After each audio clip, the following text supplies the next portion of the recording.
सच्चाई से गहराई तक खबर पहुंचाई आप तक। नमस्कार, आपकी बात में आपका स्वागत है। मैं हूं आनंद शर्मा।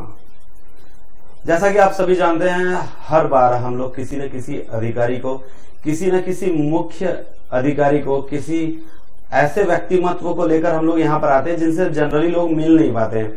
सवाल जवाब अगर कुछ मन में रहा तो कर नहीं पाते हैं, अपने मन की बात नहीं कर पाते। इसलिए आपकी बात में आज हमारे साथ मौजूद हैं जलगांव, धुलिया, नंदुरबार, ये तीनों विभाग के मुख्य अधिकारी जोनल चीफ ब्रजपाल सिंह जलवीर और एमएससीबी के ये मुख्य अधिकारी हैं। बहुत सारी बातें इनसे लोग पूछना चाहते हैं लेकिन कभी कर नहीं पाते हैं। ब्रजपाल सिंह जी, सबसे पहले तो आप तक में आपका स्वागत है। जनता के लिए आप हमारे स्टूडियो में आए, इसके लिए आपका धन्यवाद। सर, जनता ये जरूर जानना चाहेगी कि फिलहाल महावितरण जो है वो जनता के लिए कौन से कदम, ग्राहक जो है उनके लिए नए कौन से अच्छे कदम उठा रही है? महावितरण ये पूरे देश में हर बारे में सबसे पहले अग्रक्रमण पर रह चुका है। तो हमारे एमडी साहब संजीव कुमार जी, इनकी नई आइडिया, ये सबसे बेहतरीन आइडिया है मोबाइल ऐप। मोबाइल ऐप का इतने फैसिलिटी उस ऐप में दिए हैं कि कौन सा कंज्यूमर उसी को जो चाहिए वो कंप्लेंट वो मोबाइल ऐप से कर सकता है। yes. उसकी सब सुविधा उसको आती है, जैसे कि उसका बिल कब हुआ, उसका बिल का रीडिंग क्या था, और उसमें एक सुविधा ऐसी भी है, अगर कंज्यूमर चाहे तो उसका खुद का रीडिंग, अगर हमारा बिलिंग एजेंसी वाला वहाँ गया नहीं तो खुद का रीड खुद भर सकता है उसमें। और कौन सा भी उसका जो हमारा जो आउटेज निकलता है, मेंटेनेंस में कहीं सप्लाई नहीं रहती है तो उसकी भी इंटीमेशन उसके मोबाइल पे आ जाएगी कि भाई इतने घंटे हम ये बिजली रहने वाली नहीं है, ताकि वो सतर्क रहे। तो ये फैसिलिटी दिया है। कंज्यूमर जो ग्राहक सुविधा का केंद्र हमारा भांडुप में है, वहाँ तुम कौन सी भी प्रकार की कंप्लेंट कर सकते हैं। उसके टोल फ्री नंबर भी है, तो लगा तो ये टोल फ्री नंबर आप इस हमारे जो महावितरण आपकी इस पे देख सकते हैं। तो इसमें ये नंबर में आप जो कुछ शिकायत है कंज्यूमर की तो वो आप दे सकते हैं। कंज्यूमर तो हमारे लिए भगवान है, उसकी सेवा हम हमेशा करना चाहते हैं। सर, बिजली चोरी जो होती है बहुत सारी जगहों पे होने लगी है, तो बिजली चोरी के कारण क्या होते हैं? मतलब प्रमुख कारण आपको क्या लगता है? ना, प्रमुख कारण तो देखिए, बिजली चोरी का जो परसेंटेज है ये रीजन वाइज बहुत वेरी होता है। कि जैसे कि इस रीजन में कि बिजली चोरी की दो ही वजह हो सकती है। एक तो एक सेल्फ कॉन्शियस ऑफ कंज्यूमर, ये उसकी मानसिकता कि मानसिकता ऐसे रहती है कि ठीक है भाई, 2 पैसे बचाए तो अच्छा रहेगा। एक जो मेंटेलिटी कंसेप्ट ऑफ कंज्यूमर है वो एक है इसमें। और दूसरा, हमारी जो तारें है वो ओपन रहती है, ना कि इंसुलेटेड पूरी तार रहती है। कंडक्टर, वो कंडक्टर में से जिसको अपन मराठी में आंकड़ा बोलते हैं, वो एक आंकड़ा डालने के बाद तो इजीली तुमको मिल सकता है। तो वो ये 2 कारण, एक मेंटेलिटी और इजीली एक्सेस, ये 2 प्रमुख कारण ऐसे मुझे लगते हैं। सर, बिजली विभाग में मतलब ऐसे जनरली लोगों की शिकायतें रहा करती है कि बिजली विभाग में जब लोग जाते हैं तो वहाँ शिकायत सही ढंग से जो वहाँ पे लोग रहते हैं वो सुनते नहीं है। तो आपकी तरफ से ऐसे क्या प्रयास किए जाएं जिससे प्रॉब्लम सॉल्व हो? नहीं, ये तो इनहेरेंट क्वेश्चन है, लेकिन ये क्वेश्चन 1 साल पहले ये ज्यादा क्वेश्चन थे।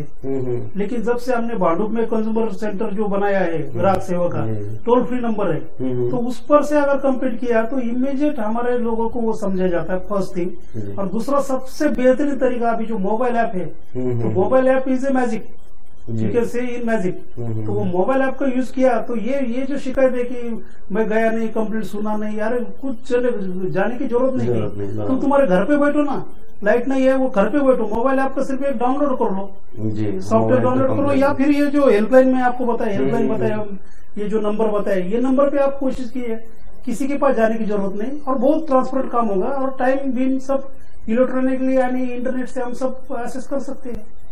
सर, अभी आपकी संकल्पना ऐसी आई है कुछ कि हर डीपी के लिए हम एक सुपरवाइजर नियुक्त करेंगे, तो वो क्या है? जब 4-5 महीने पहले मैं यहाँ ज्वाइन होने के बाद मैंने ये देखा कि कुछ एरिया जो है कि वहाँ मास थेफ्ट है। मैं खुद एग्री कर रहा हूँ, मास थेफ्ट है। तो उस थेफ्ट में इसके पहले भी बहुत से प्रयास किए गए थेफ्ट रोकने के लिए। तो उस ऐसे कुछ सिलेक्टेड एरिया में फीडर मैनेजर कंसेप्ट जो है तो वो इम्प्लीमेंट करने का मैं सोच रहा हूँ, ताकि वो पूरा की पूरा एरिया फीडर का मेरा वहाँ पे कितनी बिजली जा रही, कितना वहां से मुझे रिटर्न आ रहा है, इसका सब हिसाब रखे फीडर मैनेजर का कंसेप्ट में ये 2-3 एरिया में करना चाहता हूँ, ताकि वहां से भी मुझे रेट ऑफ रिटर्न अच्छा है।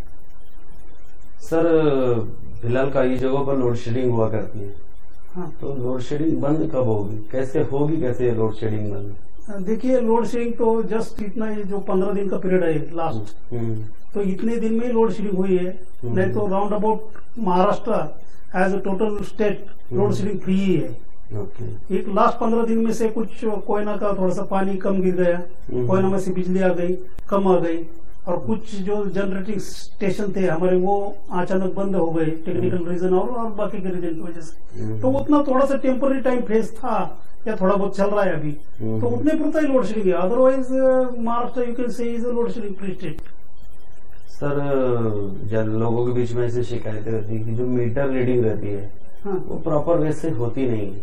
मीटर रीडिंग वाले जब मन करता तब आते हैं, किसी का घर बंद नहीं हुआ तो भी बंद लिख के चले जाते हैं, मतलब ऐसा मीटर के ऊपर बिल के ऊपर लिख के आता है। तो इसके बारे में आप लोग देखिए वापस आई रिपीट वो वापस रिपीटेशन आ रहा है, लेकिन I want to say that कि अभी हमने जो तकनीकी की मीटर रीडिंग की बिलिंग की वो मोबाइल ऐप से की है, उस पे जीपीएस सिस्टम लोडेड है, जियो कोऑर्डिनेट उसका लिखा जाएगा, वो कंज्यूमर के पास वो हमारा रीडर गया नहीं गया इसका ऑटोमेटिक वेरिफिकेशन वो सॉफ्टवेयर इंटेलिजेंस ही कर लेगा। First thing. सेकंड थिंग कि ये जो शिकायतें विकत आती वो तो कंप्लेंट करना चाहिए, ये दूसरा सेकंड थिंग आए। और वो मोबाइल ऐप से रीडिंग लेने के बाद उसका तुरंत बिलिंग होता है, और ये जो गलत बिलिंग या ये इसका अवॉइड करने के बहुत से उसमें तरीके हमारे इसमें दिए हुए। सेकंड, ये जो बिलिंग एजेंसी है इनमें हमने ऐसे कंसेप्ट हेड ऑफिस के गाइडेंस और हमारे कुछ कंसेप्ट की वजह से इनका जो बाकायदा जो कुछ भी टेंडर देते या एजेंसी देते तो उन्होंने अगर गलत दिया तो उसमें प्रावधान भी है कि फर्स्ट स्टेप में वो एजेंसी जो रीडिंग लेता है उस पर एफआईआर करे, या सेकंड स्टेज में हम भी वो एजेंसी पे भी एफआईआर कर सकते हैं अगर कुछ गलत माल प्रैक्टिस अगर होगा। तो इतने हमारे सब कंडीशन और ये सब बहुत ही टाइट किए हमने, तो उसका रिजल्ट डेफिनेट आएगा। सर किसान जो है वो बहुत ज्यादा परेशान रहते हैं बिजली को लेकर, जब जरूरत रहती है दिन के समय बिजली नहीं मिलती, रात को बिजली मिलती है उनको, उनके लिए क्या योजनाएं आप लोगों के दिमाग में चल रही है? देखो किसानों के लिए तो एक योजना ऐसी है कि वो जो जिस रिमोट प्लेसेस में तो रिमोट प्लेसेस में सोलर पंप का जो है, सोलर पंप बहुत सी जगह दिए हैं हमने। जलगांव में 172 सोलर पंप दिए, नंदुरबार में 60 सोलर पंप दिए। परसों ही हमने सीएम साहब से रिक्वेस्ट किया है वहाँ के नंदुरबार के कलेक्टर ने कि 200 पंप वहाँ पे देना चाहिए। सोलर पंप दिए मतलब आप दिए डिपार्टमेंट की तरफ से नहीं, गवर्नमेंट एमएससीडीसीएल प्लस वो कंज्यूमर को सिर्फ 5 एकड़ के नीचे अगर जमा उसकी जमीन चाहिए और उसको 5 एकड़ के बाद और वहाँ पे एक कंडीशन है, सिर्फ हमारा वहाँ पे नेटवर्क नहीं चाहिए एमएससीडीसीएल का। एमएससीडीसीएल जब कुछ पे कर रहा है तो उसमें उसके बारे में वो एमएससीडीसीएल कुछ सोचेगा भी, वो ये सोच रहा है कि हमारा नेटवर्क अभी रिमोट प्लेस पे है, नेटवर्क डालने के लिए मुझे खर्चा चाहिए, तो इसीलिए वो जो सिर्फ 5% वो कंज्यूमर के पास से लिया जाता है। गवर्नमेंट, स्टेट गवर्नमेंट प्लस एमएससीडीसीएल या ऐसा एमएससीडीसीएल भी लोन लेके ही कर रहा है, तो वो लेके उसको सोलर पंप का उसको फैसिलिटी दिया जाए, ये कंज्यूमर को कर रहे हैं। और 8 घंटे दिन को और 10 घंटे रात को ये रोटेशन में हम किसानों को सप्लाई देती है, accept in emergency cases like what has happened last 15 days. Sir इससे पहले जलगांव में क्रॉम्पटन था, प्राइवेट संस्था, उसमें और आपके इसमें क्या फर्क है? मतलब वो आए तो भी पब्लिक को कुछ फर्क नहीं पड़ा था, वो चले गए फिर भी कुछ फर्क नहीं पड़ा, तो उसको क्यों दे दिया था, फिर वापस क्यों ले लिया? नहीं, ये देखो फर्क तो पड़ा है, क्योंकि क्रॉम्पटन जब था तो क्रॉम्पटन को जाने के लिए भी लोगों ने ही बताया था ऐसा नहीं, मुझे जो मालूमात है, क्योंकि लोगों को because they were not satisfied maybe वो reason I will not go into detail of that reasons, लेकिन उससे डेफिनेटली हमारा जो है आखिर गवर्नमेंट ही रहता है, तो कंज्यूमर ओरिएंटेड हमारा ज्यादा हो गया है, क्योंकि कंज्यूमर ओरिएंटेड है यानी कोई भी किसी का कहीं भी कैसा भी कर सकता है, तो वो ओपन एक्सेस है। तो डेफिनेटली सर्विस तो डेफिनेटली हमारी बड़ी है, इसीलिए तो फिर तो कंज्यूमर सेटिस्फेक्शन दोनों के कंपैरिजन में हमारा यूनिवर्सिटी का सेटिस्फेक्शन डेफिनेटली अच्छा है। सर लोगों की ऐसी शिकायतें रहा करती है, हम लोग जनरली फील्ड पे घूमा करते हैं तो पता चलता है कि आपके डिपार्टमेंट के काफी सारे लोग जो नीचे के लोग हैं वो लोग कस्टमर से सही बात नहीं किया करते हैं, मिसगाइड कर देते हैं। तो इस संबंध में आप तक कोई शिकायत आती नहीं है या फिर नहीं आप इसके बारे में कुछ कर रहे हैं? ठीक है, इतना कंज्यूमर ओरिएंटेड रहने के बाद भी कुछ ऐसा होता है, नहीं ऐसा नहीं, लेकिन हम मैंने एक थोड़ा सा अभी जो एक फर्स्ट में को हमारा काम कर दिन था, तो वहाँ पे आर्ट ऑफ लिविंग के कोर्स भी मैंने लोगों को किए, उसके बाद में कुछ काउंसलर उनको भी ये किए।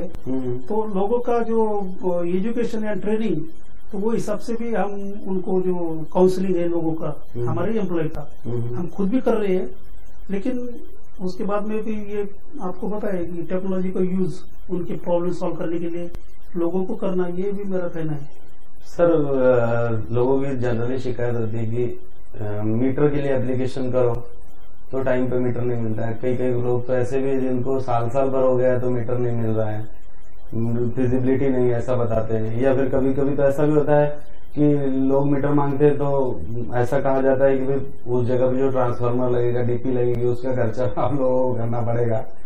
ऐसी शिकायतें हम लोगों को मिलती है। नहीं वैसा हमारे पेपर मेरे पास ऐसी शिकायत है तो उसकी डीप में डेफिनेटली हम जाएंगे। लेकिन मीटर अभी मेरे पास 16,000 मीटर है, मीटर का स्टॉक भी है, और हम एसओपी के हिसाब से मीटर का यानी कनेक्शन का वो हम एनएससी बोलते हैं, न्यू सर्विस कनेक्शन, उसका मॉनिटरिंग हमारा डेली होता है। और जितना भी उसके एसओपी के अंदर लोगों को कनेक्शन दिया जाएगा, कुछ एरिया तो हम 24 आवर्स में देंगे, ऐसा भी हमने डिक्लेयर किया है। हमारी वेबसाइट पे देखिए आप कि कुछ कनेक्शन हम 24 आवर्स में भी देते हैं। एसओपी तो सबसे 15 दिन या 19 दिन के ऊपर है, लेकिन हम उसके पहले ही लोगों को कनेक्शन देने का प्रयास हमारे तरफ से सब करते हैं। सर अब एक आखिरी सवाल है जो बहुत बड़ा है, ऐसे है तो छोटी चीज लेकिन है बहुत बड़ी। जलगांव में ही मैं देखता हूँ जब हम लोग जाते हैं तो सड़क पे जो डीपी लगी है, खंबे लगे हैं, उसमें कुछ बॉक्सेस लगे हैं, उनके दरवाजे खुले रहते हैं और उसकी वजह से दुर्घटनाएं मतलब कई बार तो हो ही जाती है। रात में तो दिखता नहीं है। अभी लास्ट टाइम ही मैंने देखा कि सड़क के बीचों बीच ऊपर से एमएससीबी का कुछ इलेक्ट्रिक का तार था, वो बीचों बीच झूल रहा था। मैंने गाड़ी रोक के उस तार को रुमाल से पकड़ के साइड में ले जाके उसको मैंने खुद बांधा। तो तार तो ठीक है, कभी कभार ऐसी सिस्टम हो जाता है तो प्रॉब्लम, लेकिन ये बॉक्स जनरली ऐसा रहता है। तो इसके ऊपर जरा आप कुछ कर पाए तो नहीं, हम वो मेंटेनेंस का एक टोटल शेड्यूल हम ले रहे हैं। तो टोटल जलगांव में एक 300 करोड़ का डीपीआर हमने स्पेशल डीपीआर बनाया है। तो वो भी थोड़ा सा फंड आने के बाद हम वो भी ठीक से कर रहे हैं। लेकिन अर्जेंसी में जो है तो वो ये करते हैं। दूसरा कुछ ऐसा है कि हमारा एम्प्लॉय तो मैंने वो जो डिस्ट्रीब्यूशन बॉक्स रहता है, तो कोई लोग वापस वो थेफ्ट का आया, कोई लोग जाके खोलते खुद उसमें से, क्योंकि एलटी रहता है, उसमें से कुछ अनऑथराइज्ड सप्लाई लेते हैं, उसकी वजह से लोग भी कुछ खोलते हैं। दे आर ऑल्सो रिस्पॉन्सिबल, पर फिर भी हम रिस्पॉन्सिबिलिटी उन पर नहीं डालेंगे। हम हमारा काम जितना करेंगे उतना हम करने की डेफिनेटली कोशिश करेंगे। जी सर, आपने जनता के मन में जो छोटे छोटे सवाल रहते हैं उसका जवाब यहाँ पे दिया है। हम होप करते हैं कि लोग इनके जवाब से संतुष्ट होंगे। और भी कोई अगर आपको बात लगती है जो इन तक पहुंचानी हो तो आप तक को जरूर बताइए। हमें फोन कीजिए, हमें बताइए, हमें मेल कीजिए, हमें बताइए, हम इनसे पूछेंगे, जरूर पूछेंगे आपकी तरफ से कि समस्याओं का समाधान कब मिलेगा। बृजपाल सिंह जी ने बहुत अच्छी बात बताई जो आप लोगों को भी समझनी जैसी है कि मीटर रीडिंग और मीटर से रिलेटेड प्रॉब्लम, बिजली का बिल, ये सब कुछ जो है उसको सॉल्व करने के लिए एक एप्लीकेशन आया है एंड्रॉइड, मैं खुद यूज करता हूं और वो काफी अच्छा एप्लीकेशन। आजकल लोग एंड्रॉइड मोबाइल यूज करते हैं, तो आप लोगों से मेरी भी विनती होगी कि आप लोग उस एप्लीकेशन को डाउनलोड कीजिए और अपनी समस्या का समाधान अपने हाथ में रखिए, किसी के भरोसे मत रहिए। बृजपाल सिंह जी, आप स्टूडियो में आए, जानकारी दी, इसके लिए आपका बहुत बहुत शुक्रिया। साथ ही इनका धन्यवाद करूंगा कि इन्होंने अभी हमें जानकारी दी है कि इनके पास मीटर ऑलरेडी हैं और अगर आप लोग एप्लीकेशन करते हैं तो कई ऐसी जगह जहां पर 24 घंटे के अंदर ये मीटर दे सकते हैं। तो अगर आपको मीटर की जरूरत है तो जरूर जाइए, और कुछ अगर आपको समस्या आती है तो आप इन तक नहीं पहुंच पाते तो हम तक जरूर पहुंचे। आप तक आपकी सेवा में हमेशा हाजिर है। फिलहाल के लिए इतना ही, मिलते हैं फिर से आपके पास, तब तक के लिए नमस्कार।